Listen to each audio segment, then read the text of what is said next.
नमस्ते दोस्तों, मैं हूं डॉक्टर दीप्तांशु, साइकियाट्रिस्ट। आज एक ऐसे टॉपिक पे बात करने वाले हैं जो आजकल हर घर, हर ऑफिस, हर फ्रेंड सर्कल में डिस्कस हो रहा है। इंडिया में डाइवोर्स क्यों इतनी तेजी से बढ़ रहे हैं? पहले डाइवोर्स शब्द सुन के लोग शर्माते थे, लोग छुपाते थे, लेकिन आज हर तीसरे कपल के बीच सीरियस रिलेशनशिप इश्यूज हो रहे हैं। शायद आपके आसपास भी कोई फ्रेंड, रिश्तेदार या कलीग इस फेज से गुजर रहा होगा। आज हम समझेंगे इसके पीछे के साइकोलॉजिकल, इमोशनल और सोशल कारण बिना किसी ब्लेम के। पहले थोड़ा डेटा देखते हैं। पिछले 10-15 सालों में इंडिया में डाइवोर्स रेट्स में करीब 45 से 50% तक राइज हुआ है और ये इंक्रीज सबसे ज्यादा मेट्रो सिटीज में देखा जा रहा है। मुंबई, दिल्ली, बंगलौर जैसे शहरों में फैमिली कोर्ट्स में डाइवोर्स केसेस का बैकलॉग इतना हो गया है कि डेट्स मिलनी मुश्किल हो रही हैं। हाँ, अमेरिका या यूरोप के कंपैरिजन में ये रेट्स अभी भी कम है, लेकिन इंडिया के ट्रेडिशनल सोसाइटी के हिसाब से ये एक बहुत ज्यादा बड़ा कल्चरल शिफ्ट है। और जब हम सिटीज और विलेजेस को कंपेयर करते हैं तो एक बड़ा गैप नजर आता है। विलेजेस में डिवोर्स रेट्स अभी भी कम है क्योंकि वहाँ लोग कॉम्प्रोमाइज और फैमिली प्रेशर में शादियों को खींचते हैं, लेकिन सिटीज में लोगों की प्रायोरिटीज बदल रही हैं। अब सवाल यह है, आखिर क्यों? सबसे पहला रीजन है अनरियलिस्टिक एक्सपेक्टेशंस। आज हर किसी को परफेक्ट पार्टनर चाहिए जो सक्सेसफुल हो, हैंडसम हो, ब्यूटीफुल हो, इमोशनली अवेलेबल हो, मॉडर्न सोच का हो, पर ट्रेडिशनल वैल्यूज भी समझे, अपने करियर में टॉप पर हो लेकिन घर को भी संभाले। मतलब एक ही इंसान में सब कुछ, लेकिन रियलिटी में कोई भी इंसान परफेक्ट नहीं होता। हर किसी में कुछ ना कुछ खामियां जरूर होती हैं और शादी एक लाइफ लॉन्ग एडजस्टमेंट और समझौता भी होता है। जब एक्सपेक्टेशंस रियलिटी से टकराते हैं तब कॉन्फ्लिक्ट शुरू होते हैं। दूसरी बड़ी वजह यह है कि कम्युनिकेशन का ब्रेकडाउन। बहुत बार कपल्स बोलते हैं, मुझे लगा तुम समझोगे, लेकिन दोस्तों, रिलेशनशिप में गेसिंग गेम नहीं चलता। जब पार्टनर्स अपने इमोशंस को सप्रेस करते हैं, बोलते नहीं हैं, तो मिसअंडरस्टैंडिंग्स बढ़ने लगती हैं। धीरे धीरे इमोशनल डिस्टेंस बढ़ता है। फिर एक दिन ऐसा आता है जब दोनों एक ही घर में होते हैं लेकिन एक दूसरे से इमोशनली डिस्कनेक्टेड हो जाते हैं। तीसरा बड़ा रीजन है सेक्सुअल डिस्कनेक्ट और इंटीमेसी खत्म हो जाना। इंडिया में सेक्सलेस मैरिजेस साइलेंटली बढ़ती जा रही हैं। रिसर्च कहता है करीब 40% कपल्स सेक्सलेस मैरिज में जी रहे हैं। जब इमोशनल और फिजिकल इंटीमेसी खत्म हो जाता है तो सिर्फ बेड पर नहीं, दिलों में भी डिस्टेंस आ जाता है। कई लोग फिर बाहर अटेंशन ढूंढने लगते हैं जो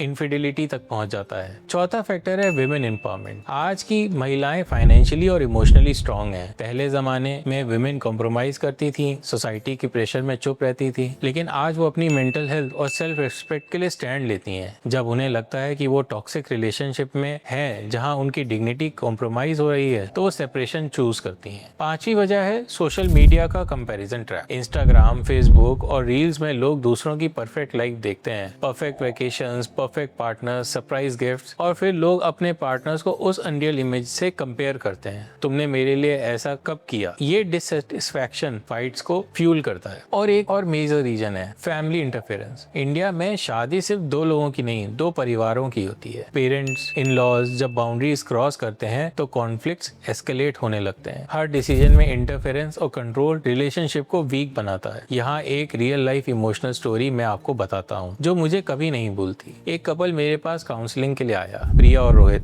दोनों आईटी प्रोफेशनल्स थे, करियर में बिजी, फाइनेंशियली सेटल्ड। शादी को 5 साल हो गए थे। जब उन्होंने अपने प्रॉब्लम्स बताए तो इनिशियली कोई बड़ा इशू नहीं लगा, ना अफेयर था, ना कोई अब्यूज। लेकिन जब हमने डीपली एक्सप्लोर किया तो समझ में आया कि वो एक दूसरे से इमोशनली स्टार्व हो गए हैं। दोनों दिन भर बिजी रहते हैं, शाम को अपने अपने फोन्स में लग जाते हैं, वीकेंड्स पर भी कभी कभी प्रॉपर टाइम नहीं निकाल पाते। ना इमोशनल शेयरिंग थी, ना फिजिकल क्लोजनेस। धीरे धीरे फ्रस्ट्रेशन, लोनलीनेस और रिजेंटमेंट बढ़ने लगा। उन्होंने रियलाइज किया कि उनका रिश्ता किसी एक बड़े इंसिडेंट से नहीं बल्कि इमोशनल स्टारवेशन से टूटने की कगार पर आ गया था। थेरेपी के जरिए उन्होंने दोबारा एक दूसरे से कनेक्ट करना सीखा। उन्होंने एक दूसरे की छोटी छोटी नीड्स को पहचानना सीखा, जैसे एक सिंपल कॉफी साथ लेना या एक ऑनेस्ट 10 मिनट की बात हर दिन। धीरे धीरे चीजें बेहतर हुई क्योंकि उन्होंने समय पर हेल्प लेना का डिसीजन लिया। अब सवाल ये उठता है, इसका सोल्यूशन क्या है? सबसे पहला सोल्यूशन है प्री मैरिटल काउंसलिंग। शादी से पहले ही पार्टनर्स को अपने एक्सपेक्टेशंस, प्रायोरिटीज और कॉन्फ्लिक्ट्स रेजोल्यूशन के तरीके क्लियर करने चाहिए। दूसरा सोल्यूशन है टाइमली कपल थेरेपी।